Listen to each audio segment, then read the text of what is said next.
Swati Singh and welcome to let's learn hub. जी हाँ दोस्तों, तो लेट्स लर्न हब के वर्ड में आपका स्वागत है। हम लोग बात करने वाले हैं, चीज़ों को समझने वाले हैं। जैसा कि मतलब कमेंट सेक्शन पर भी देखने को मिला था, ऐसा मेरा पर्सनल पॉइंट ऑफ व्यू भी था कि एक छोटा सा ऐसा सेटअप होना चाहिए जहाँ पर हम कुछ चीज़ों को समझ सकें और हमारी अंडरस्टैंडिंग पावर जो है क्रिएट हो सके। मतलब कि वो एक लेक्चर बेस्ड होता था, उसमें चीज़ें नहीं समझ आती, मुझे भी उतना खास मज़ा नहीं आता था उस चीज़ों में। तो अब हम लोग ऐसा समझने वाले हैं कि ये है क्या अपने आप में, जिस टॉपिक की हम लोग बात करने वाले। खैर, तो मतलब यार सच में ना बहुत ही ज़्यादा वो बोलते नहीं उसको, लाइक दिस मेहनत वाला, बहुत ही ज़्यादा मेहनत वाला काम होता है ये बहुत। खैर उसकी बात हम नहीं करेंगे, कुछ एफर्ट्स तो लेने ही पड़ते हैं उसमें, ठीक है। तो हम लोग समझते हैं, थोड़ा सा प्रॉब्लम होंगी, हो सकता है ब्राइटनेस इशू हो या कुछ भी हो, तो प्लीज़ एडजस्ट करने की कोशिश करिए, क्योंकि अब मतलब कि रियल में बिल्कुल अभी तक इन्वेस्टमेंट ही हुआ है, तो अब नहीं समझ आ रहा है कि मुझे इससे ज़्यादा भी मैं करूँगी या करने वाली हूँ। तो अभी इसी में हम लोग समझने वाले हैं, पढ़ते हैं, इसी में चीज़ों को देख रहे हैं, ठीक है। जैसा कि यार मेरा मतलब वो बात नहीं है कि वो होता नहीं है कि वो बेरोजगारी मिटाने जैसा वाला है, इस मैं प्लेटफॉर्म पे आई हूँ तो बिल्कुल ऐसा भी नहीं है, फिलहाल ऐसी सोच नहीं है। वो बाद में क्या होता है वो तो अलग बात होती है, ठीक है। अभी तो बहुत ही बेसिक सी शुरुआत है, इसको हम लोग जो है अच्छा बनाने की कोशिश कर रहे हैं। और बेसिकली जो मेरा पॉइंट ऑफ व्यू टीचिंग का हमेशा से ही रहा है उसको देखते हैं। खैर बहुत सारी बातें हो गई, तो हम लोग समझते हैं कि मैंने कहा पेडागोजी का एक टॉपिक है छोटा सा, उसको हम लोग डिस्कस करने वाले हैं। वो टॉपिक क्या है? माइक्रो टीचिंग का। तो माइक्रो टीचिंग हम लोग समझ लेते हैं, ठीक है। माइक्रो टीचिंग है क्या, तो देख लेते हैं। माइक्रो टीचिंग दिख रहा होगा, समझ में आ रहा होगा माइक्रो टीचिंग होता क्या है, ठीक है। तो माइक्रो टीचिंग हम लोग समझ लेते हैं। माइक्रो टीचिंग दिख रहा होगा, थोड़ा सा एडजस्ट करने की कोशिश करिएगा, ठीक है। माइक्रो टीचिंग मार्कर भी यूज कर रहे हैं। खैर, तो माइक्रो टीचिंग को हम लोग समझ लेते हैं। हम इसकी बात करें, आप देख सकते हैं कि जो अभी DSSB हो गया, आपका CTET हो गया, टेट हो गया, UP टेट हो गया, STET हो गया, KVS हो गया और NVS हो गया, अदर जितने भी एग्जाम है और दिल्ली में जितने भी एग्जाम, मतलब जहाँ की भी बात करें अगर, तो ये माइक्रो जितने भी टीचिंग एग्जाम से अगर पर्सनली हम बात करें तो वहाँ पे 2-3 नंबर का आपको देखने को मिल ही जाएगा। और सबसे अच्छी बात होती है जब हम टीचिंग ट्रेनिंग करते हैं, बेसिकली किसी ने भी वो बात नहीं करते हैं कि किसी ने भी अगर मतलब रेगुलर वाला किया होगा, अच्छे से किया होगा टीचिंग ट्रेनिंग, तो उनको देखने को मिलेगा और जो करने वाले हैं फ्यूचर में उनको भी आगे मिलेगा। तो माइक्रो टीचिंग बहुत ही अच्छा यार मतलब अच्छी चीज़ है। तो इसको हम लोग जितनी भी छोटी बड़ी चीज़ें हम लोग सब कुछ इसमें समझ लेते हैं, ठीक है। माइक्रो टीचिंग है क्या, तो micro teaching that means of सूक्ष्म शिक्षण, ठीक है। इसकी हिंदी क्या होगी? सूक्ष्म शिक्षण, सूक्ष्म शिक्षण। प्रॉब्लम तो नहीं आ रही? हाँ, तो ये क्या होता है? सूक्ष्म शिक्षण होता है, ठीक है। तो अब इसके डिटेल में इसको हम लोग समझते हैं ये है क्या, ठीक है ना। सूक्ष्म शिक्षण अगर हम बात करें इसकी 1960 में डेवलप हुई थी, है ना। और 1963 के आसपास जो है USA में स्टैनफोर्ड यूनिवर्सिटी है, बाइलैंग्वेज करते हैं ताकि चीजें समझ में आए। स्टैनफोर्ड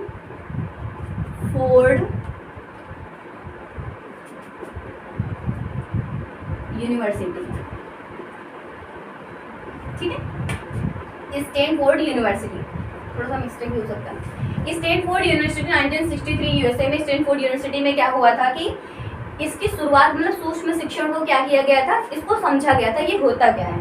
वहाँ उस समय वहाँ के प्रोफेसर थे, इंग्लिश में ही करते हैं, थोड़ा मिस्टेक हो सकती है बिकॉज वहाँ के प्रोफेसर थे D.W.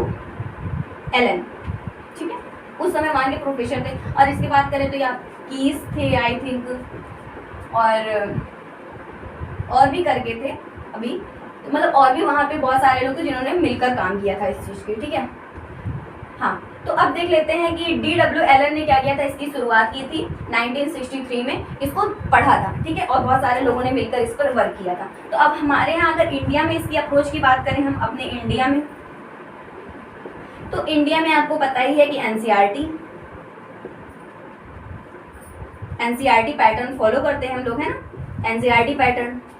तो यहाँ पे क्या था, 1967 के आसपास जो है, तब यहाँ के प्रोफेसर थे D.D. तिवारी, है ना। तब यहाँ के प्रोफेसर थे D.D. तिवारी ने, ये प्रोफेसर हैं यहाँ के, वो प्रोफेसर थे, उन्होंने वर्क किया था CPI यूनिवर्सिटी थी इलाहाबाद में, ठीक है। इलाहाबाद यूनिवर्सिटी में, यहाँ पर इंडिया में समझा गया था। ठीक है, इतनी चीजें तो समझ में आ गई होंगी सूक्ष्म शिक्षण। और हाँ, डीडी एलन ने ये बात कही थी, देखो यहाँ से समझ लेते हैं, दिख रहा है, यहाँ समझ दिख रहा है ना यहाँ से। तो डीडी एलन यहाँ पर क्या थे, इन्होंने ये बात कही थी कि इनका सूक्ष्म शिक्षण कहने का मतलब था कि इनका अप्रोच कहने का ये स्केल डाउन है, एक स्केल डाउन अप्रोच है, या फिर बोल सकते हैं मिनिएचर वर्जन है। मिनिएचराइजेशन है, ठीक है। मिनिएचराइजेशन मतलब कि बहुत ही ज्यादा सूक्ष्म, जिसको हमने बोले ना टीचिंग का। चलो देखो अब हम इसको समझते हैं। यह सीधी सी बात इसमें ये कहने का मतलब है, उन्होंने ये कहा था कि जब क्लासरूम में हम पढ़ाई करते हैं, क्लासरूम में बैठते हैं, जब टीचिंग करते हैं, तो वहाँ के बहुत ही छोटा सा पार्ट, मिनिएचर मतलब कि छोटा सा पार्ट स्केल डाउन का होता है। उन्हें कहने का मतलब है कि छोटे से पार्ट में हम लोग चीज़ों को समझते हैं। देखो टीचिंग ट्रेनिंग के समय पर क्या होता था, मैं आपको बता दूंगा। टीचिंग ट्रेनिंग के समय पर ये होता था कि माइक्रो टीचिंग में लेसन प्लान किए जाते थे, स्किल बेस्ड किए जाते थे ना। कुछ स्किल बेस्ड होते, जो इंट्रोडक्शन होते थे, फिर डिफिनेशन होता था, है ना, ये सारे उसमें पूरे बेस्ड किए जाते थे। कुछ मतलब कि 5, 6, 7 जो है लेसन प्लानिंग की जाती थी, स्किल बेस्ड किए जाते थे।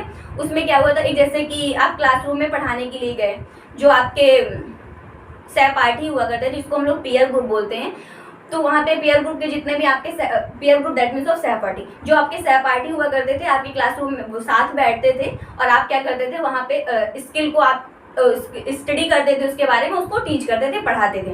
मतलब कि वहाँ पर ये चीज़ एक अच्छी चीज़ रहा करती थी कि 5 से 6 मिनट की क्लास होती थी, और जो क्लासरूम होता था वो बिल्कुल मतलब एस्टिमेट होता था अपने आप में। क्लासिफिकेशन का मतलब कि बहुत छोटा सा, जैसे कि आप क्या कुछ चीज़ों से बच सकते थे, जैसे वो होता नहीं कि छोटे से बच्चों का रोना धोना वाला हो गया, है ना, उससे बच गए हम लोग। बहुत ज़्यादा क्लासरूम का जो लेंथ नहीं है, और टीचिंग जो है हम लोग को 5 से 6 मिनट में दिखाना है। वहाँ पर एक सुपरवाइजर बैठता था, वो आपको फीडबैक देता था कि आप में क्या क्या कमी है, कैसे आपने पढ़ाया है ना, मतलब बेहतर बनाना। स्किल बेस्ड अगर हमने उससे पहले पढ़ाते थे, तो हम लोग कैसा वहाँ पर होता था कि बिल्कुल बात करें, अगर जिन लोगों ने रेगुलर किया होगा उनको बहुत अच्छे से समझ में आ रहा होगा कि कैसा होता था, है ना। तो उसमें क्या होता था कि पूरे क्लासरूम में 5 से 6 सहपाठी बैठते थे, एक सुपरवाइजर बैठता था। क्लासरूम में आप स्टडी करते थे, टीचिंग करते थे, वहाँ पे जिस स्किल का आपका एक पार्ट मिलता था, किसी भी एक पार्ट, इंग्लिश में एक पार्ट को उठा लेते हैं, जैसे कि आप सप्लीमेंट्री रीडर में, या फिर प्रोज पोएट्री, या फिर ज्योग्राफी ले लेते हैं। तो बेसिकली जो सब्जेक्ट, जैसे मान लो एनवायरनमेंट में ही ले लिया हमने, पर्यावरण का टॉपिक,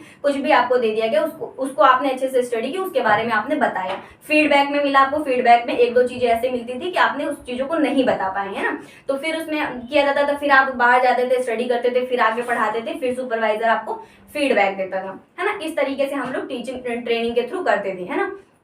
बहुत सारी चीज़ों से बचते भी थे। 5 से 7 मिनट का जो हम लोग प्लानिंग करते थे, उसी में पढ़ाते थे, उसी में चीज़ों को समझते थे। इतना तो समझ में आया होगा ना। आगे देखते हैं करना क्या है। देखो आगे हम लोग समझते हैं इसकी डिफिनेशन की। अगर हम बात करें कि माइक्रो टीचिंग डिफिनेशन है क्या, ठीक है ना, इसकी डिफिनेशन समझ लेते हैं यार। दिख रहा है ना, हाँ, तो इसकी डिफिनेशन समझ लेते हैं। जैसा कि अगर हम बात करें माइक्रो टीचिंग के बारे में, इसकी डिफिनेशन देख लेते हैं पहले। सिंपल सी बात है, माइक्रो टीचिंग, हाँ ये थोड़ा सा प्रॉब्लम कर रहा है, प्लीज एडजस्ट करना। माइक्रो टीचिंग, इसकी डिफिनेशन देख लेते हैं।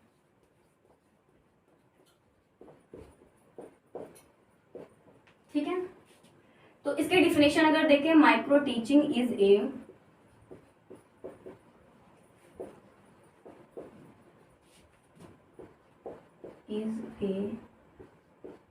स्किल, दिख रहा है ना यहाँ तक, यहाँ तक दिख रहा है ना।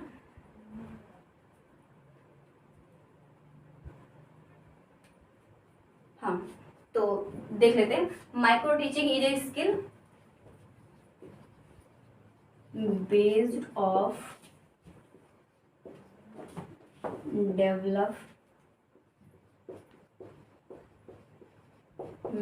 डेवलपमेंट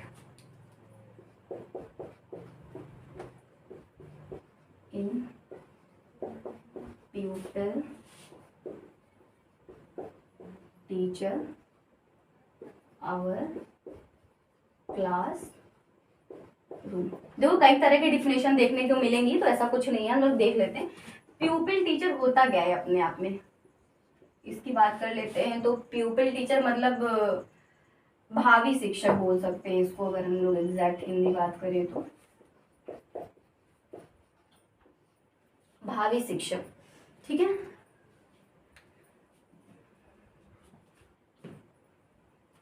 हाँ, तो micro teaching is a skill used of development in people teacher of our classroom. तो इसकी अगर एग्जैक्ट हिंदी देख लेते हैं तो समझ में आ रहा होगा, सूक्ष्म शिक्षण, देखो सॉरी, हाँ देख लेते हैं, सूक्ष्म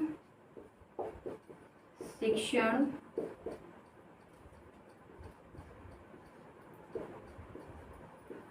एक तकनीकी है, सूक्ष्म शिक्षण एक तकनीकी है जिसमें, यहाँ तक दिख रहा है, देखिए समझ में आ रहा है ना यहाँ तक,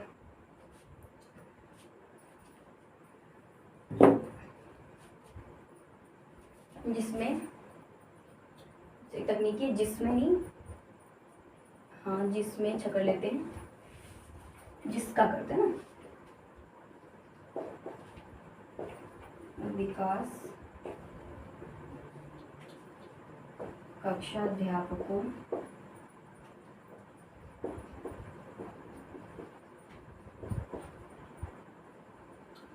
के कौशल योजना के लिए किया जाता है ना।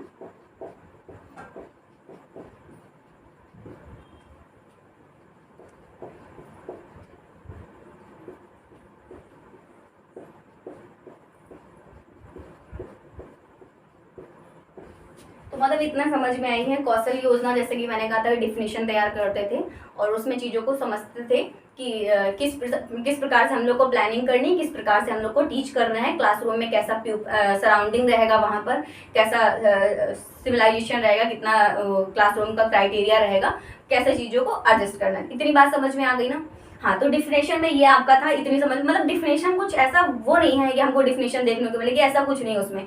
जो कुछ क्वेश्चन बेस्ड होते हैं माइक्रो टीचिंग में, अगर हम बात करें कि ये बात करता है ना कि किस पे बेस्ड होता है, भावी शिक्षक के, उसमें प्यूपिल टीचर आते हैं, उसमें पीयर ग्रुप आपका होता है, आप कितने से कितने मिनट के लिए क्लास लिए जाती है, वहाँ पे कैसे स्किल बेस्ड आप टीचिंग करते हैं, है ना, ये सारी चीज़ें होती। और इसके अगर क्राइटेरिया की बात करें तो कुछ कुछ यहाँ पर यार होता है, वो सॉरी होता नहीं है कि 10 स्किल बेस्ड होते हैं कि इंट्रोडक्शन करना है, डिफिनेशन का करना है, कैरेक्टरिस्टिक बनाने हैं, बहुत सारी चीज़ें हैं जो नंबरिंग वाइज की जाती थी। इतनी चीज़ें तो समझ में आ गई है ना। तो हम लोग देख लेते हैं रिड्यूसिंग भी, इसका अगर हम समझें तो भूल जाते हैं, रिड्यूसिंग में इसकी हम अगर प्लानिंग देख लें तो क्या होता है।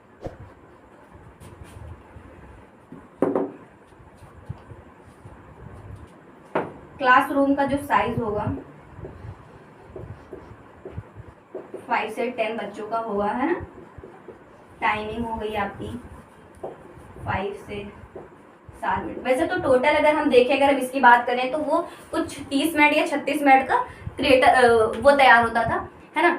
और वो टोटल पूरा सूक्ष्म शिक्षण वाला जो है पूरा वो 36 मिनट का या बायोडाटा वो तैयार होता है ना। यहाँ पर कैसे प्लानिंग की जाती है, कैसे टीच किया जाता है, कैसे उसके बाद हमारा सुपरवाइजर द्वारा जो फीडबैक मिलता है। 3 पार्ट होते थे, लेकिन उसमें क्या होता है 3, अगर सर्कल वाइज हम लोग पढ़े तो ऐसे सर्कल बना के हम लोग उसको समझ भी लेते हैं यार, है ना। ये स्किल का होता था, यहाँ हमको फीडबैक मिलता था, है ना। यहाँ पे क्वेश्चन आंसरिंग होता था कि हमको किस हिसाब से क्वेश्चन आंसर मिलेंगे, या फिर जो मार्किंग वगैरह का जो सिस्टम होता है ना माइक्रो टीचिंग का, उस हिसाब से होता। ठीक है, इतनी चीजें हैं अपने आप में, बहुत ज्यादा कुछ नहीं है। अगर इससे रिलेटेड हम क्वेश्चन की बात करें तो बहुत सारे क्वेश्चन बन सकते हैं, हम लोग जाके देख सकते हैं, कहीं भी देख लेंगे। और जो मैंने आपको बताया है पिछले इसमें कि सिंपल सा कुछ नहीं है इसमें। कौशल योजना की बात हो गई, रिड्यूसिंग भी पूछा जाता है उसमें, क्वेश्चन में 1 आधे नंबर में आपको मिल जाता है। तो माइक्रो टीचिंग अपने आप में ये थी, कहाँ से इसकी शुरुआत हुई थी, कहाँ से ये हुआ, इंडिया में क्या सिस्टम आया है, क्या फॉलो करते हैं हम लोग, है ना। इसके प्रोफेसर क्या थे, किस यूनिवर्सिटी से आया है ना, ये सारी चीज़ें थी। यहाँ इतनी चीज़ें समझ में आ गई होंगी।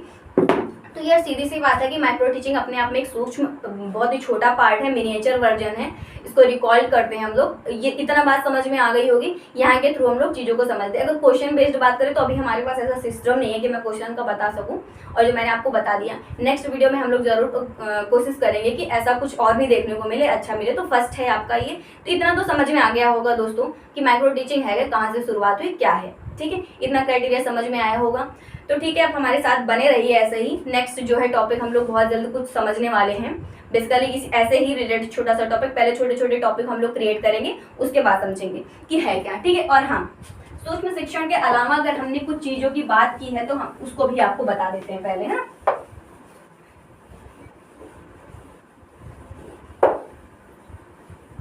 तो माइक्रो टीचिंग मैंने कहा था कि जैसा बहुत ही छोटा है, इसके बारे में बहुत ज़्यादा 1-2 क्वेश्चन जो बनते हैं बस वही है, उसके बाद और कुछ नहीं है इसमें। तो हमने कहा था पेडागॉजी का एक पार्ट है। तो सबसे बेसिकली यार हमको पहले पेडागॉजी समझनी चाहिए। पेडागॉजी क्या होता है यार? हाँ, पेडागॉजी की बात करेंगे तो इसको पेडागॉगी भी कहते हैं अगर देखा जाए, but I think according to me की, और या फिर ऐसे भी देख सकते हैं, हम गूगल करके कहीं से भी देख सकते हैं, इसका फ्रेश प्रोनाउंसिएशन पेडागॉजी ही होगा। ठीक है, पेडागॉजी को हम लोग देख लेते हैं, इसका एक पार्ट था, मैंने कहा सूक्ष्म शिक्षण। तो ऐसे देखा जाए तो बेसिकली यार बहुत कुछ है। पेडागॉजी छोटा सा क्राइटेरिया नहीं, बहुत ही बड़ा है यार। इसका अगर देखते हैं कोई एंड नहीं है अपने आप में इस चीज़ का। तो लेकिन फिर भी जो है हम लोग चीज़ों को समझ लेते हैं। मैंने कहा कि हर एक एग्जाम की बात करें, सबसे अगर इंपॉर्टेंट बात ये मैंने कहा सीटेट का पेपर तो हम लोग को निकाल के रखना ही है, उसको समझना ही है, मतलब वो हमारे लिए बहुत ज़्यादा यूजफुल होने वाला।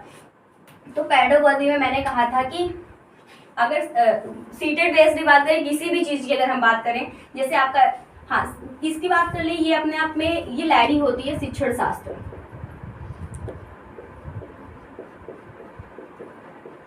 ठीक है, पेडागॉजी शिक्षण शास्त्र की एक लैटिन लैंग्वेज है। ठीक है,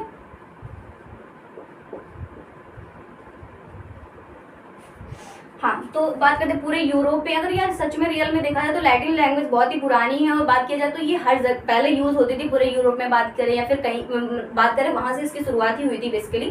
तो ये लैटिन लैंग्वेज का यूज करके हम लोगों ने पेडागॉजी या तो पेडागॉजी को हम लोग, यार रियल में पेडागॉजी बहुत छोटी सी चीज नहीं है, ये अपने आप में बहुत है, जिसका एंड नहीं है बिल्कुल कोई, है ना। तो ये समझ लेते हैं हमने। किसी भी टीचिंग एग्जाम को अगर आप उठा लें तो पेडागॉजी आपका साथ नहीं छोड़ने। अगर आप टीचिंग से मतलब एक प्रकार से जरा सा भी टच है तो पेडागॉजी आपका साथ नहीं छोड़ने वाली। तो हम लोग पेडागॉजी को समझने वाले, जैसा कि मैंने बात की थी इसमें, ऐसे पेडागॉजी को मैंने देखा है, ऐसे आपने पेडागॉगी भी कई सारे लोग कहते हैं, फिर अपने आप कहीं पे भी आप सर्च करें अकॉर्डिंग टू मी, तो आप सब फ्रेश प्रोनाउंसिएशन जो होगा वो पेडागॉजी ही होगा। ठीक है ना। तो इसकी ओर हम बात कर लेते हैं कि पेडागॉजी अपने आप में, जैसा कि मैंने कहा कि आप हिंदी ले लेते हैं, है ना, आपका सीडीपी जो तो मेन होता ही है बिल्कुल रियल में, और इंग्लिश हो गया, ये दोनों लैंग्वेज है। ठीक है, और आपका मैथ्स हो गया, ईवीएस या एसएसटी, है ना, पेपर 1-2 के अकॉर्डिंग बात करें तो इन सब में अगर देखें सारी चीज़ों की अगर हम बात कर लें, ये तो पूरा 30 मार्क्स का ही होता है।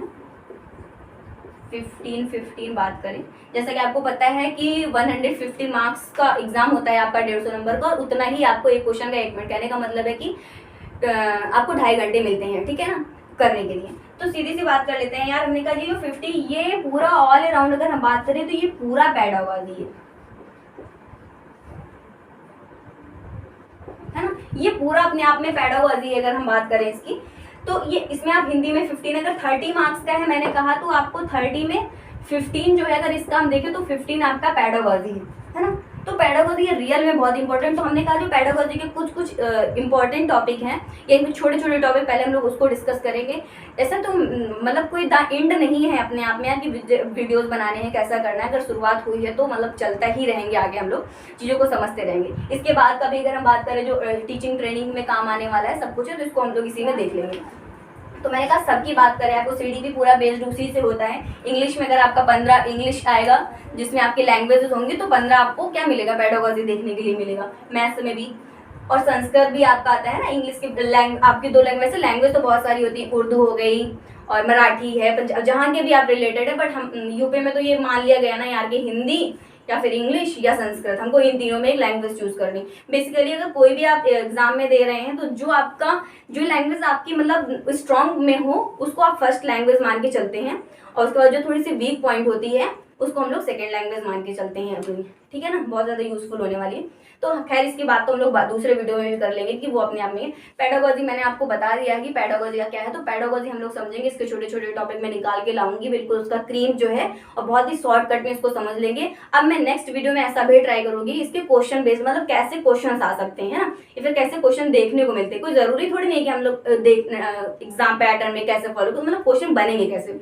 ठीक है ना दोस्तों। तो बस इतनी ही बात थी, इतना समझ में आ गया होगा हमको। हम लोग नेक्स्ट वीडियो में मिलते हैं बहुत ही जल्द, जो लर्निंग बेस्ड तो होगा ही अपने आप में, जो टीचिंग के लिए यूजफुल होगा और बहुत ही अच्छा टॉपिक अपने आप में होगा, अमेजिंग होगा। उसको भी हम लोग बहुत अच्छे डिटेल डिस्कशन में समझेंगे। और वो कहते नहीं है कि हर बार अगली बार जो है बेस्ट ही होता है अपने आप में, तो कोशिश वैसे ही जारी रहेगी। कहने का मतलब रियल में बात करें तो रियल में बहुत ही ज़्यादा हार्डवर्क है, बहुत ही ज़्यादा। मैं 2-3 दिन से परेशान हूँ इस चीज़ को लेकर। खैर वो तो कोई नहीं, ठीक है। तो हम लोग नेक्स्ट वीडियो में मिलते हैं। आप प्लीज़ हमारे चैनल पर नए हैं तो चैनल को सब्सक्राइब करिए और वीडियो को लाइक करिए, कमेंट करिए। जैसा भी मतलब रिलेटेड जो भी प्रॉब्लम इशूज़, अच्छा बुरा जो भी आपको लगता है कमेंट सेक्शन में मुझे बताइए। और भी बहुत सारी चीज़ें मैंने आपको बता दी हैं कि कैसे हमारे साथ जुड़ना है, क्या करना है, बहुत सारी चीज़ें। और हम लोग जो है डे एंड डे वो आगे हम लोग इम्प्रूव करेंगे और चीज़ों को बढ़िया बनाते रहेंगे, ठीक है। तो थैंक यू गाइज, बने रहिए हमारे साथ, देखते रहिए। Thank you so much guys.